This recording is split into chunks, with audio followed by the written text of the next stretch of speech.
आज के टाइम पे एक नैरेटिव बहुत जोर से चलाया जा रहा है। हर डिबेट, हर पैनल, हर ट्विटर स्पेस में एक ही बात हो रही है। 2014 के बाद इंडिया में गरीबी बढ़ गई है। बेरोजगारी रिकॉर्ड हाई पे है। लोग पहले से ज़्यादा अनपढ़ हो गए हैं। कोई स्ट्रक्चरल रिफॉर्म नहीं हुआ है। डेवलपमेंट सिर्फ पोस्टर पे है।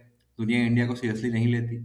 इंडिया अमेरिका से डर गया है और देश को हिंदुत्व के नाम पे बर्बाद किया जा रहा है। ये सारा चीज़ हमारे आसपास में देखने को मिल रहा है।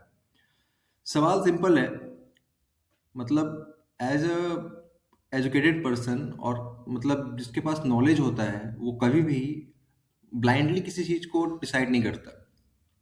हर पॉलिटिकल पार्टी में कुछ ना कुछ प्रॉब्लम होती है। हमारे मनमोहन सिंह इतने पढ़े लिखे लोग थे। हर आदमी जानता है कि उनकी क्षमता के अनुसार उनको इस्तेमाल नहीं किया गया, नहीं तो आज हमारा देश कहीं और होता। वो भी किसी की डिसीजन मेकिंग के चक्कर में फंस गए थे। ठीक है, बीजेपी अच्छा काम कर रही है, हम उसको सराहना चाहिए। बीजेपी में भी कुछ लोग हैं जो बीजेपी पार्टी का नाम धूमिल कर रहे हैं, तो उन लोगों का भी नाम हमें बाहर लाना चाहिए। कभी भी बायस्ड ओपिनियन नहीं देना चाहिए। इसी फैक्ट को क्लियर करते हुए आज हम इकोनॉमिक्स के माध्यम से कुछ ऐसी चीज़ों को क्लियर करेंगे जो चीज़ मैं नहीं बोल रहा, ये जो वर्ल्ड बैंक या फिर इंटरनेशनल मॉनेटरी फंड है, यूनेस्को है, इन लोगों का जो रिपोर्ट आता है उसमें बताया गया। अब सवाल सिंपल है, ये बातें फैक्ट बोल रहे हैं या फीलिंग्स? मतलब जो भी चीजें हो रहा है ना, वो फैक्ट से हो रहा है या फीलिंग से बोल रहे हो आप? क्योंकि डेमोक्रेसी में ओपिनियन सबका होता है, लेकिन ट्रूथ का सिर्फ एक वर्जन होता है, डेटा। आज हम भाषा नहीं, मतलब जो भी होता है ना, भाषा नहीं देंगे यहाँ पे। आज हम ऑफिशियल ग्लोबल डेटा के साथ एक एक क्लेम का पोस्टमार्टम करेंगे। तो आइए शुरू करते हैं। सबसे पहले सबसे इमोशनल एलिगेशन, इंडिया ज्यादा गरीब हो गया है। अब डाटा सुनो। नीति आयोग ने मल्टी डायमेंशनल पॉवर्टी इंडेक्स के थ्रू 2015-16 से 2022 के बीच साढ़े 13 करोड़ इंडियंस पॉवर्टी से बाहर निकाले। एक्सट्रीम पॉवर्टी जो वर्ल्ड बैंक डिफाइन करता है 2.15 पर डे के हिसाब से है, जिससे बहुत कम है, हिस्टोरिकल लो पे आ चुका है। 2011-12 में पॉवर्टी 22% के आसपास था, 2022-23 में 11%। आप थोड़ा सोचो, अगर देश में गरीबी बढ़ रही है तो 2 करोड़ ऑफ पॉवर्टी लाइन के नीचे कैसे ऊपर चले आए? ये फिर ये सिर्फ टीवी स्टूडियो की गरीबी है जो ग्राउंड पे एग्जिस्ट करता है, एक्चुअल में है नहीं। अब बेरोजगारी सबसे ज्यादा है, ये भी मुद्दा उठाया जाता है। अब आते हैं बेरोजगारी पे। हाँ, सच है, 2017-18 के आसपास अनएम्प्लॉयमेंट बहुत हाई था। इसका रीजन था डिमोनेटाइजेशन शॉक, जीएसटी ट्रांजिशन और पेंडेमिक। पर करंट डेटा क्या कहता है? PLFS and ILO plus EPFO का डेटा कहता है 2023-24 में अनएम्प्लॉयमेंट रेट 3 से 4% रेंज में रहा, जो डेवलपिंग इकोनॉमी के लिए नॉर्मल माना जाता है।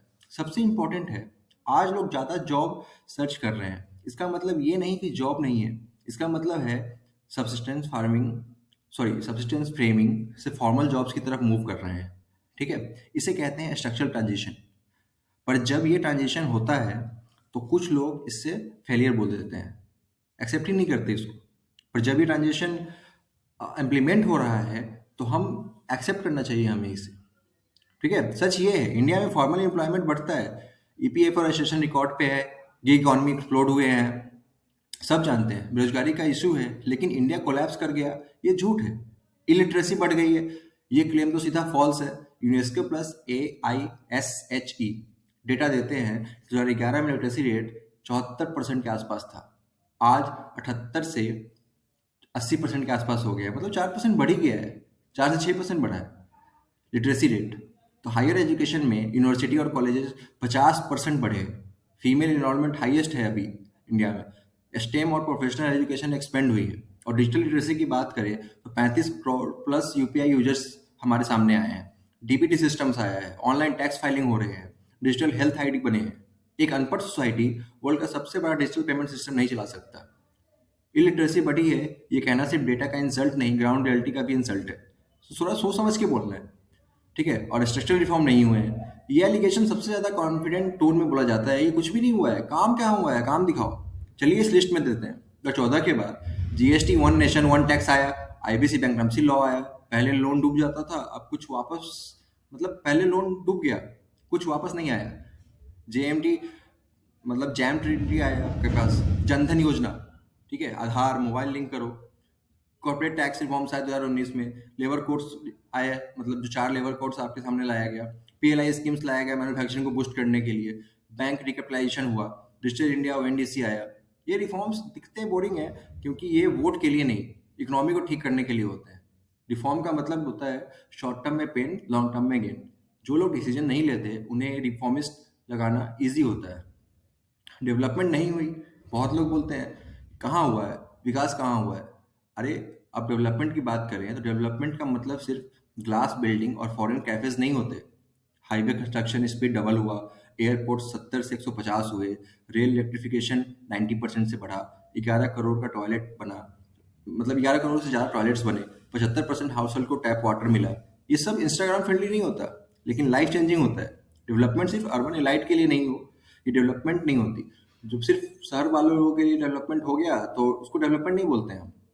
ठीक है, इस बार फोकस बेसिक डिग्निटी पे था। अब वर्ल्ड रिकॉग्निशन नहीं मिला इंडिया को, ठीक है, इंडिया बहुत पीछे रह गया। इंडिया के बारे में बोलते हैं हम लोग कि वर्ल्ड रिकॉग्निशन नहीं मिला। कैसे बोल सकते हैं हम लोग ये? ठीक है, कहने का मतलब है इंडिया वर्ल्ड का 5th largest economy, G20 presidency, vaccine diplomacy, Chandrayaan 3, global south leadership. जिस देश को दुनिया इग्नोर कर रही थी उससे G20 का एजेंडा सेट करने का मौका नहीं मिलता। ठीक है, रिकॉग्निशन का मतलब है वेस्टर्न अप्रूवल नहीं होता, रिकॉग्निशन का मतलब है ग्लोबल रेलिवेंस नहीं होता। ठीक है, रिकॉग्निशन का मतलब है वेस्टर्न अप्रूवल नहीं होता, रिकॉग्निशन का मतलब है ग्लोबल रेलिवेंस नहीं होता।